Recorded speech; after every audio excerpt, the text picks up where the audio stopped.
En esta entrega de la serie de Mesalino, vamos a conocer un poco de la vida cotidiana en la Nueva España, a través del texto El encanto del abanico, el amor en la historia de México del siglo XVI al siglo XIX, que fue una conferencia impartida en el Centro Cultural Mexiquense Bicentenario el 15 de febrero de 2014 por la historiadora Ana María Navarrete Medina.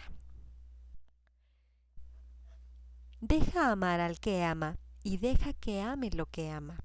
Esa es la única forma de que no deje de amarte a ti. Proverbio árabe. La sociedad de la época colonial es una sociedad que marca estrictamente sus leyes, pero que al mismo tiempo tiende a sobreseerlas, es decir, las obedece pero no las cumple, y en las cuestiones amorosas no va a ser la excepción. Del siglo XVI a finales del siglo XVII en la Nueva España ocurrió un fenómeno amoroso puesto que existía una mayor libertad para escoger cónyuge a diferencia de lo que pasaba en Europa en los mismos siglos. De hecho, el vínculo matrimonial fue ascendido a sacramento por la Iglesia Católica, siendo los únicos requisitos para contraer nupcias el que los dos contrayentes fueran por su propia voluntad y existiera un vínculo afectivo.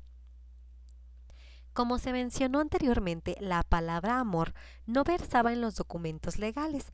De hecho, en algunas de las peticiones matrimoniales, las demandas para contraer nupcias, en los notarios escribían los términos por propia voluntad, vínculo afectivo y hasta cariño, pero no amor, ya que como se mencionó, tenía un significado vinculado más a la actividad sexual que era considerada un pecado fuera del matrimonio. Aunque, por otro lado, no podemos saber si de manera coloquial se hablaba de amor, porque además los notarios pudiera ser que escribieran de acuerdo a los tecnicismos debidos a su función.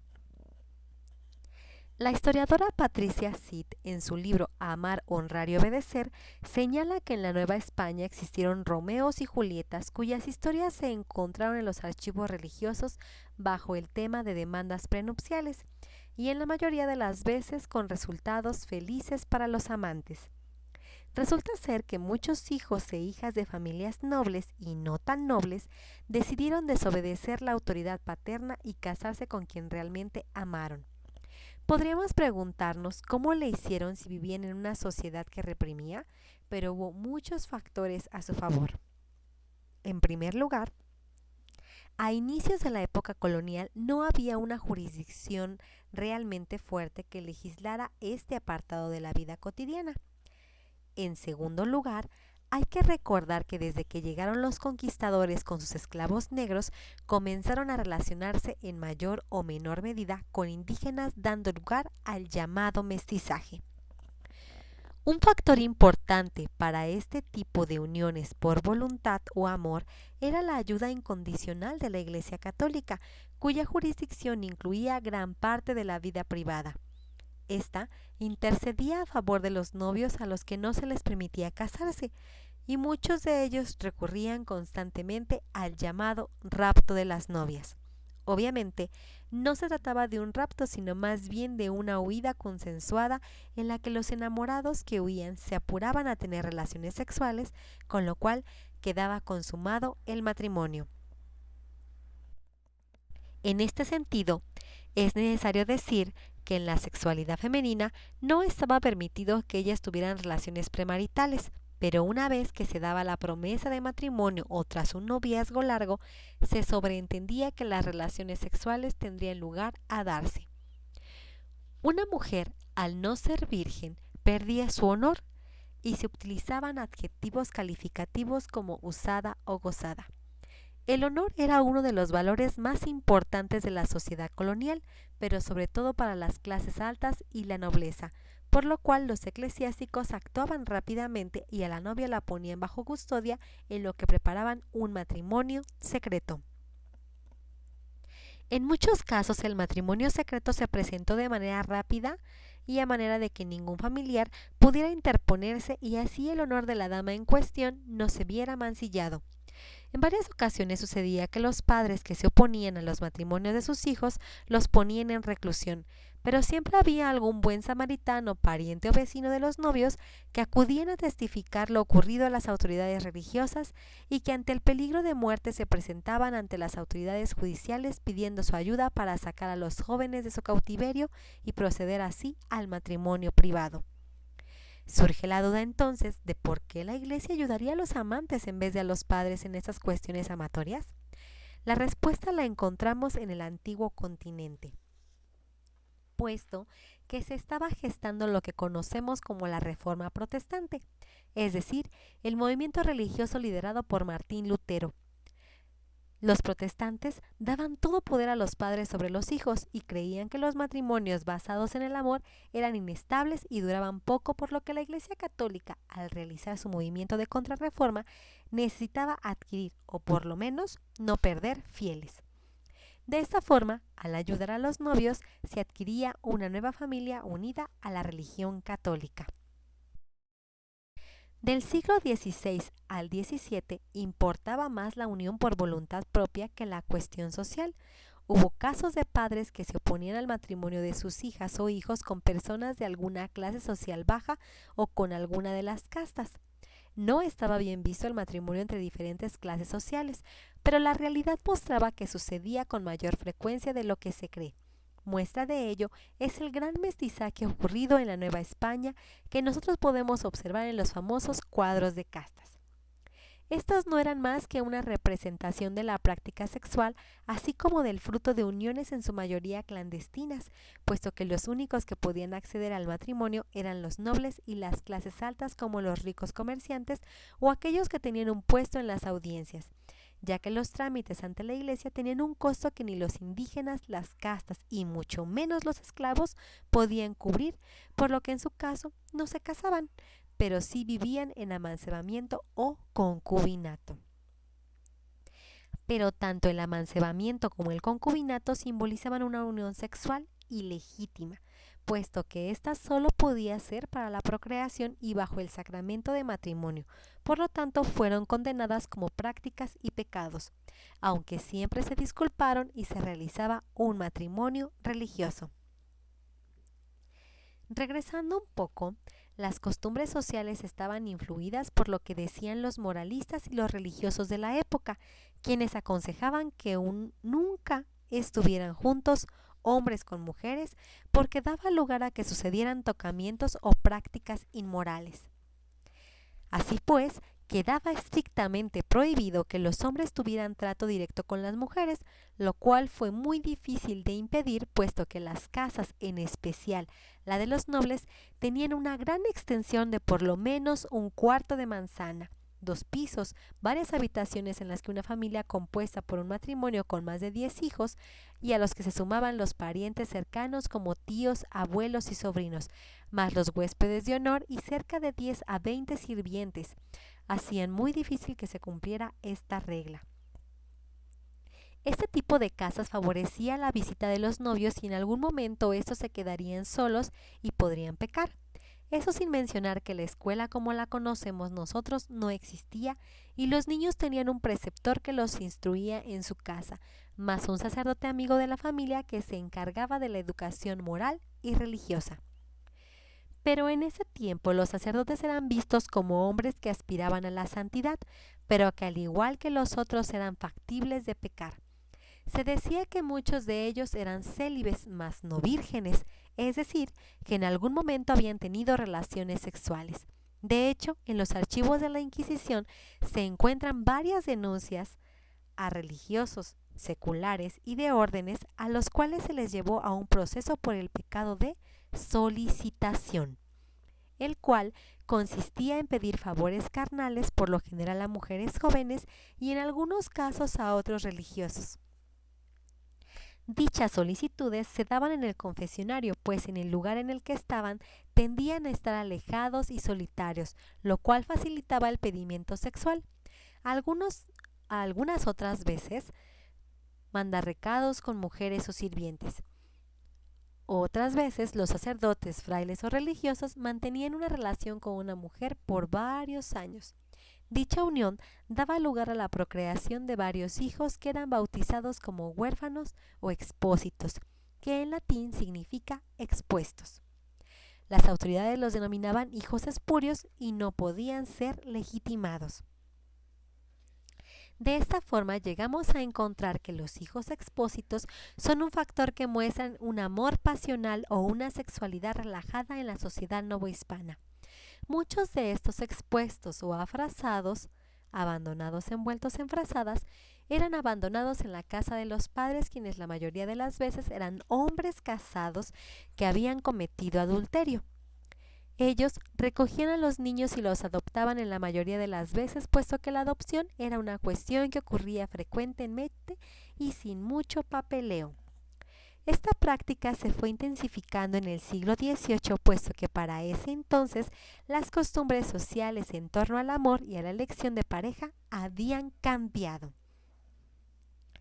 Para el siglo XVIII e inicio del XIX se fortaleció el rigor sexual por parte de la Iglesia, puesto que después del Concilio de Trento, la unión entre dos personas que se amaran y tuvieran la firme convicción de hacerlo no fue suficiente para que se decidiera el matrimonio, y la Iglesia perdió su papel de eje rector, dejándolo en manos del Estado, que antepuso los intereses de los padres antes que el de los hijos. Fueron sobre todo los padres con mayor nivel social y adquisitivo económicamente hablando los que ganaron siempre los litigios, aunque sin mencionar que su oposición fuera a causa de la pobreza del yerno o de la baja clase social de la nuera. Es en ese sentido donde ponían otras excusas para no consentir al matrimonio de sus hijas o hijos. De hecho, en esa época fueron pocas las mujeres que se casaron, pues al hacerlo la familia tenía que darles lo que se conocía como dote, que podía ser dinero o propiedades que pasarían a manos del marido para su cuidado y engrandecimiento. Pero eso suponía mermar la economía de la familia y por otro lado tampoco tenían la opción de hacer votos religiosos, puesto que también tenían que dar una especie de dote para poder entrar al convento. De esta forma, muchas mujeres se quedaron como doncellas o solteras, que no es lo mismo, porque doncella significaba que nunca habían tenido relaciones sexuales, mientras que el término soltera era utilizado para las mujeres que habían tenido una experiencia carnal, pero sin ser demostrada o sin consecuencias graves. De hecho, muchas de estas solteras a las que se les hablaron de amores y bajo promesa de matrimonio accedieron a tener relaciones sexuales que desembocaron en un embarazo, el cual bajo pretexto de enfermedad o accidente se convirtió en un embarazo secreto, pues durante la etapa de gestación y una vez nacido el infante era expuesto en la casa del padre o de algún hermano de la madre para su crianza en lo que los amantes se casaban. Pero para esta época la palabra de matrimonio dejó de ser palabra de caballero y los caballeros dejaron de cumplirla. De hecho, muchos de ellos, mientras el niño nacía, hacían trámites de matrimonio, ya sea público o privado, con alguna otra mujer o simplemente después de tener hasta 4 hijos con la misma, no se casaban con ella. Esta palabra de matrimonio, ya fuera escrita o hablada, dejó de ser un arma para obligar al hombre a casarse con la dama deshonrada. Existen casos en los que la susodicha engañada demanda al hombre para forzarlo a matrimonio sin conseguir nada a cambio, aunque algunas veces como consuelo le dieron dinero. Si bien esta palabra de matrimonio o le permitió casarse o por lo menos evitó su deshonra, puesto que la sociedad entendía que después del pedimento prácticamente solo restaba el acto sexual para convertirse en un matrimonio propiamente. Pero si nos damos cuenta, tanto la moral como la forma de pensamiento cambiaron. En un principio no existía una nobleza realmente, ni sectores que tuvieran un gran poder económico como para impedir o contrarrestar el poder de la Iglesia. Es decir, en un inicio, la sociedad se mostraba más flexible y a manera que fueron pasando los siglos se fue convirtiendo en más y más conservadora, y los grupos a tener más poder para decidir sobre el futuro de sus hijos. Esta forma de patriarcado fue consolidándose a lo largo de los siglos XVIII hasta que se afianzó en el siglo XIX. Las costumbres cambiaron. y se hicieron cada vez más conservadoras y las reglas cada vez más estrictas.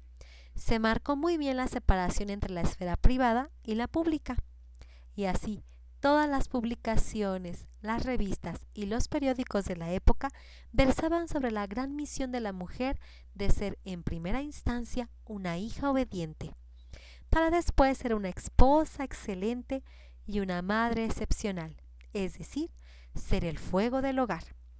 Pero esta sociedad, entre la incipiente modernización y la rigidez, tendió a buscar formas de burlar las leyes y comenzó a difundirse entre los sectores y los salones de las altas damas de la sociedad novohispana un lenguaje secreto que pasó de generación en generación entre las mujeres y fue utilizado en los grandes salones y reuniones para atraer y corresponder a los hombres.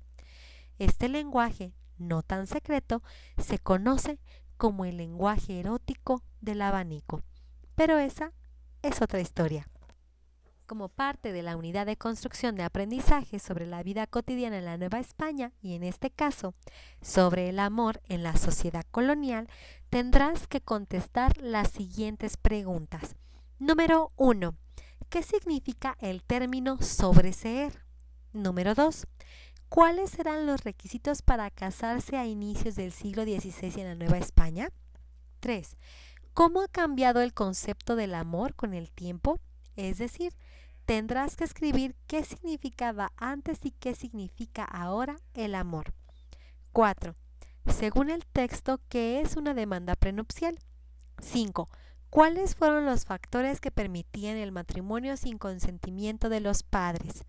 6. ¿En qué consistía el rapto de las novias? 7. ¿En qué consistía el honor femenino? 8. ¿Cómo influyó el protestantismo en el tema del amor? 9. ¿En qué consiste el amancebamiento o concubinato? 10. ¿Cuáles son las costumbres sociales y morales de la Nueva España? 11. ¿Cómo eran las casas novohispanas? 12. Investiga en qué consistían los pecados de solicitación e incontinencia en la Nueva España. 13. ¿A qué se refiere el término expósito? 14. ¿Cuál era la misión de la mujer en esa época? Y por último, tendrás que elaborar una conclusión escrita sobre cuáles son las diferencias del amor novohispano con el amor actual. Mínimo tendrás que escribir un párrafo de 6 renglones. Esperamos que hayas aprendido mucho y que te haya gustado esta parte de la historia cotidiana. Muchas gracias y nos vemos en la siguiente entrega de los cuentos de Mesalino.